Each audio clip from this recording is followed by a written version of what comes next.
ሰላም እንደምን ሰነበታችሁ ውድ ተመልካቾቼ ለምለም ነኝ እንኳን በሰላም ወደኔ ቻናል መጣችሁ ዛሬ ደግሞ ይዤላችሁ የመጣሁት እዚህ ላይ እንደምታዩት ያማረ ጊዜ የማይፈጅ ማንንም ሰው ሊሰራው የሚችል ልጅነታችንን የሚያስታውሰን ጣፋጭ ነው እንደምትወዱት ተስፋ አደርጋለሁ እንግዲህ አሁን ወደ አሰራሩ ሄዳለሁ አብራችሁን ቆዩ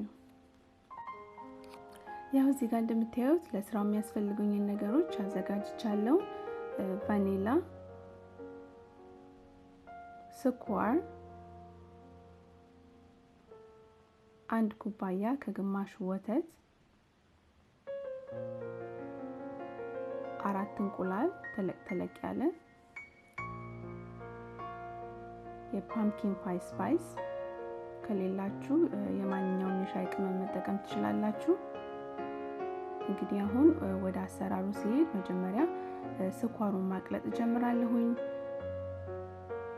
1/3 የሚሆን ስኳር 1/3 ኩባያ የሚሆን ስኳር እና ትንሽ ውሃ ነው የምናደርግበት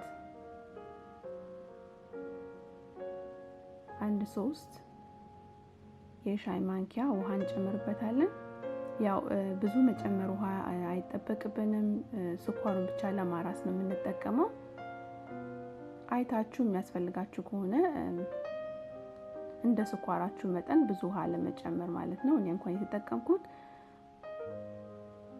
3 የሻይ ማንኪያ ነው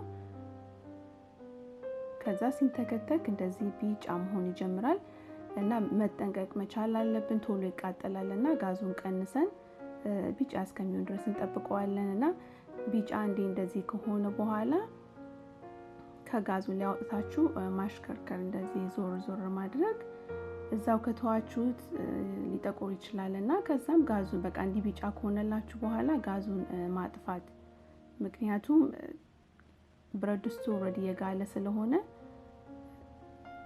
መብሰሉን አያቆምም ስለዚህ በጣም መጠንቀቅ መቻል አለባችሁ እንዳይጠቁርባችሁ ብዬ ነው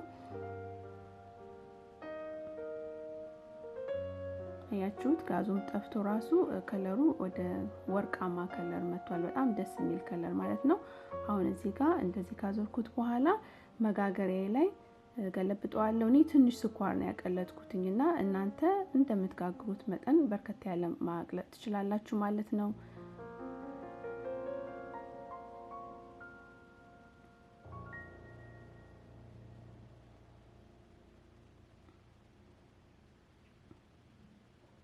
ከፈለጋችሁም ደግሞ በትንንሹ ለአንዳንድ ሰው የሚሆን በትንንሽ እቃም ማዘጋጀት ትችላላችሁ ማለት ነው እንግዲህ አሁን ሁሉንም አንድ ላይ መቀላቀል ጀምራለሁኝ 2 እንቁላል ሙሉን ማለት ነው ነጩንም ቢጫውንም ሁለቱን ደግሞ አስኳሉን ነው የምጠቀመው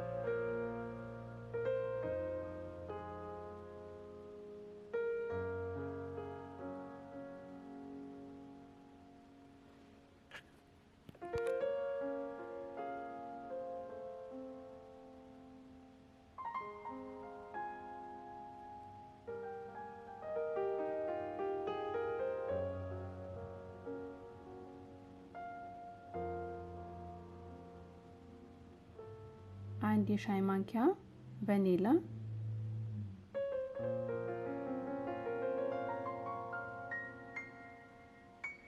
ይሄ የፓምኪን ፓይ ስፓይስ የተለያዩ የሻይ ቅመሞች ናቸው ውስጡ ያሉትና ለቤታችሁ ባለው ሲናመን ሊሆን ይችላል ቅርንፉድ ያላችሁ መጠቀም ትችላላችሁ ካልሆነም ደግሞ ካለዛ ማዘጋጀት ትችላላችሁ እኔ ያው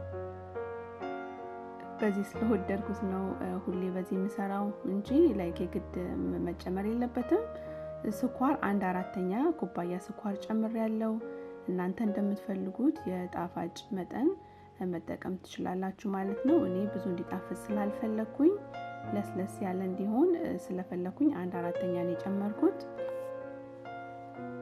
ከዛም ደግሞ ሩም ቴምፕሬቸር ወተት ማለት ነው ከፍሪጅ ወጣ ሳይሆን ውጭ ትንሽ አቆይታችሁት ከዛ እሱን መጨመር ትችላላችሁ አንድ ከግማሽ ኩባያ ነው የተጠቀምኩት ሁሉንም ነገር ያው መጠኑን ማለት ነው ዲስክሪፕሽን ባክስ ውስጥ ወይም ደግሞ ከካመንቱ መጀመሪያ ላይ እተውላችኋለሁ ማለት ነው በጣም ቀላል ዲዘርት ነው። ሁሉንም በቃ አንድ ላይ ደባልቆ የመጨመር ያህል ነውና ጀስት ስኳሩን አቅልጣችሁ ከዛ ይሄን በጥብጣችሁ ላይ መጨመር ማለት ነው። በጣም ቀላል ነው። ሙያ የማይጠይቅ ጣፋጭ ነውና በጣም ነው የምትወዱት። ከዛም ደግሞ ትንሽ ጨው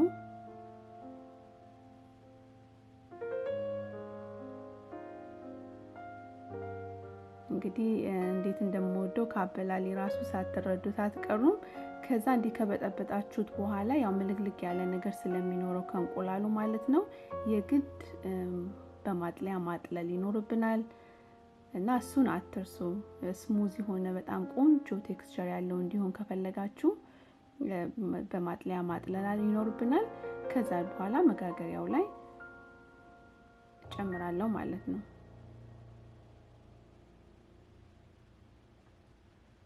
እኔ ዛሬ ላሳያችሁ የመጣሁት በኢንስታንት ፓት ስለሆነ ከላይ ፎይል ሸፍነዋለሁኝ። እናንተ ግጥም ብሎ የሚዘጋ ነገር ካላችሁ በሱ ማድረግ ይቻላል። ውሃ ውስጡ እንዳይገባበት ነውና ሌላ ምንም እንትን የለውም።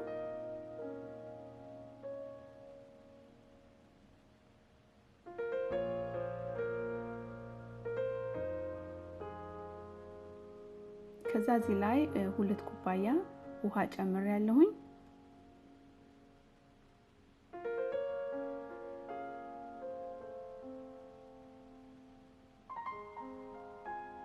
የኔ ስቲመሩ ለየት ያለ ስለሆነ ይሄንን ነው የምጠቀመው።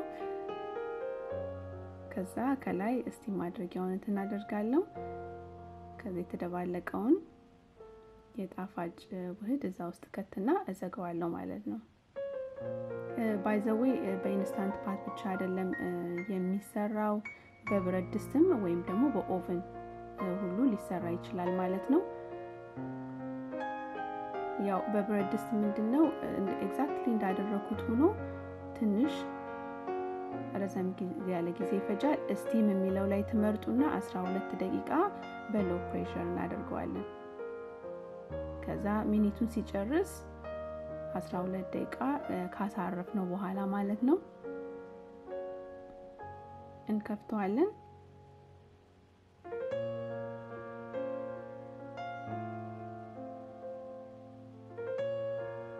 ከዛ ተጠንቀቁ፣ ማውጫ ስለሌለ ያው ግለብ አድርጋችሁ ለማውጣት ሞክሩ፣ እንደኔ የምትጠቀሙ ከሆነ ማለት ነው። ይኸውላችሁ ስከፍተው እንደዚህ ይመስላል። ከላይ ያለው የእንትኑ የቅመሙ ነውና ሌላ ነገር እንዳይመስላችሁ፣ በጣም ነው የሚጣፍጠው። ቅመሙ ልዩ የሆነ ቴስት ነው ያመጣውና በእጃችሁ ነካ ነካ ብታረጉት ራሱ ድርቅ ያለ ነው። ከዛ ዘግቼ መልሼ ከ1-2 ሰዓት ካሳረፍኩት በኋላ ፍሪጅ ውስጥ ያው የኔን 4 ሰዓት ያህል ነው ፍሪጅ ውስጥ ያስቀመጥኩት ማለት ነው። እርግጥ እንዲልልኝ ኦቨርናይት ማስቀመጥ ትችላላችሁ፣ ምንም ችግር የለውም። እንደውም ሞር በቆየ ቁጥር ሞር ቆንጆ ደረቅ ያለ ይሆናል እንጂ ሌላ ምንም እንትን የለውም። ከዛ ፍሪጅ ውስጥ 4 ሰዓት ከቆየ በኋላ እንደምታዩኝ በቢላ በቀጭን ቢላ ማለት ነው ዳርዳሩን ያው ከፈት አደርገዋለሁ እንዳይዝብኝ ማለት ነው።